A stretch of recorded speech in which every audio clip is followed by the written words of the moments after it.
our democracy is already 13 years, you know, at least from the Fourth Republic, it's 13 years old now. Are we asking for too much? We are not. I don't think we are. But at least there must be a minimum. In the sense that 13 years down the road, we must see a specter of hope, a specter of positive development in our democratic culture. Have we seen this? Yes. But I think it's not enough. And I think when we eventually have elections, when we have a winner comes up, is conciliatory, we have a loser comes up and says, you know, let's talk about Nigeria, let's move this country forward, then we must have really started.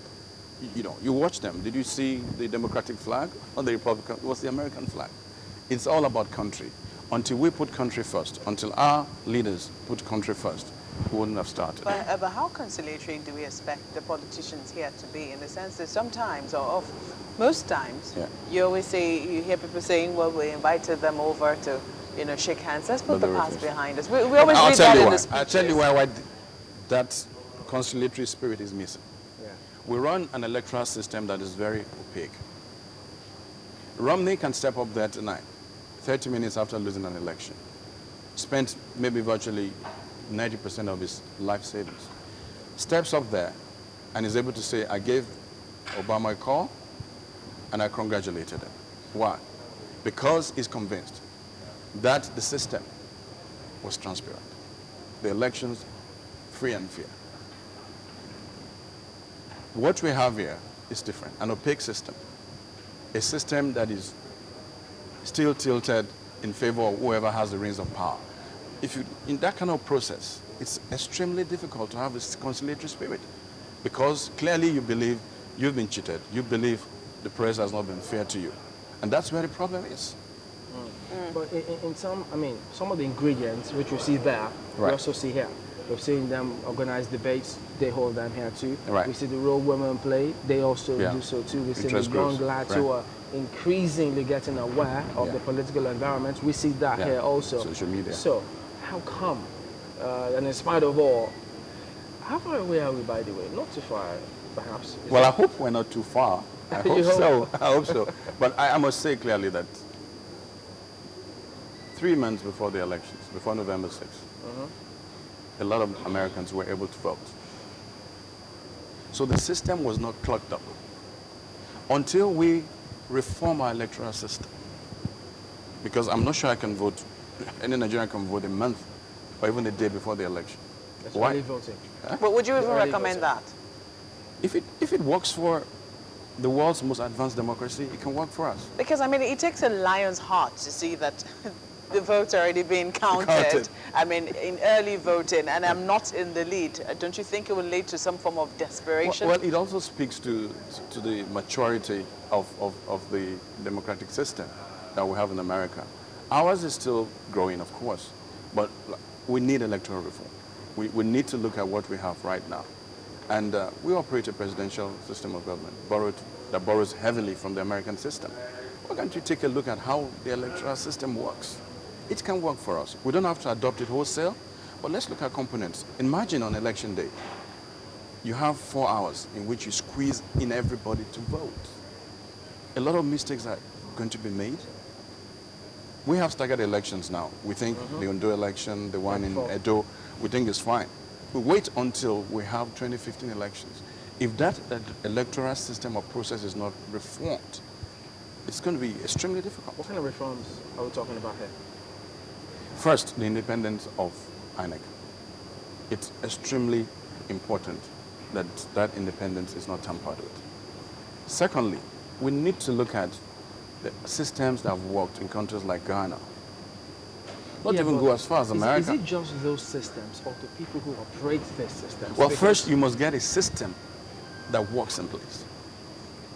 If you have the people that are ready to work, if the template for them to succeed is not there, that's what they say about the American presidency. We've had presidents that were totally ineffective. But it's about the institution, the system that put them in place. America will work.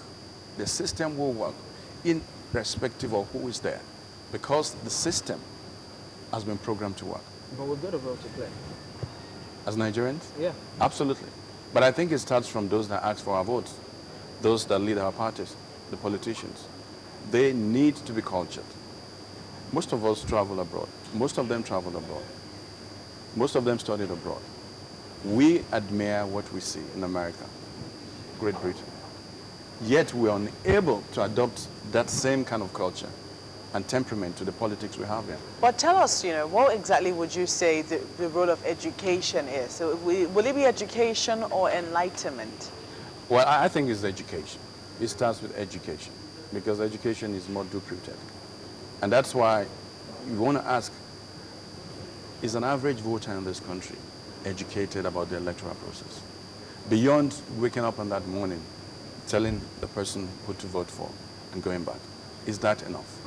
In the American system, the voter education is so strong and deep and is consistent over time.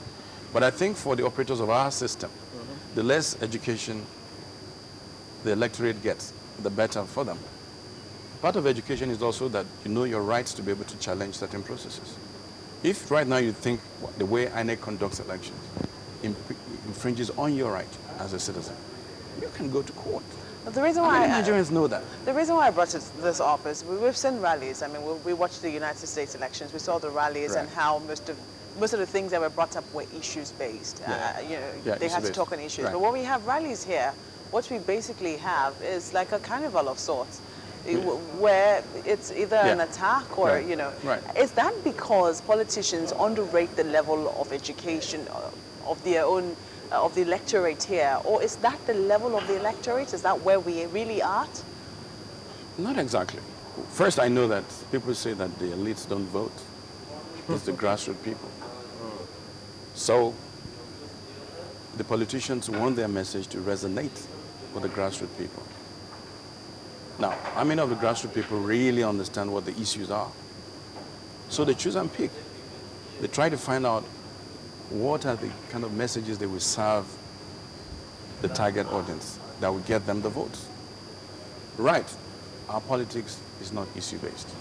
And that is a big problem. What's the percentage? And people do not vote for the issues, based on issues. But you just talk about the grassroots people who vote. What about the younger lads? I mean, no, not the younger ones. The young lads who, that's a voting population actually. Yeah. And so they're supposed to be more politically aware. Well, from a report I read, it said most of them are more active on social media, but do not actually go out there to vote. Now, there's an army.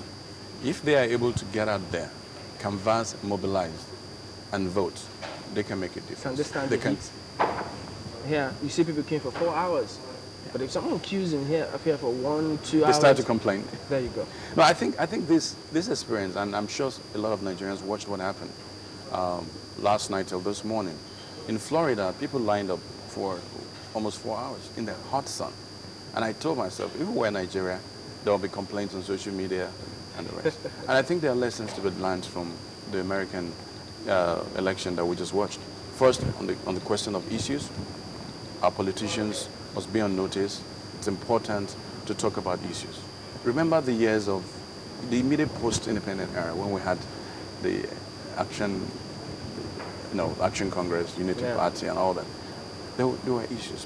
When you have the names of this party, you remember what they stood for. Right now, if you hear PDP or ACN or NCP, we can't really place your hand on what are the 3 key agenda issues for this party. Now, they are able to get away with it. Why? Because whichever way, they're able to still win elections. Where every vote counts, and the vote you get is based on a voter who is convinced that the issue that concerns him, you will deal with it when you get to power. Then our politicians will start to sit up.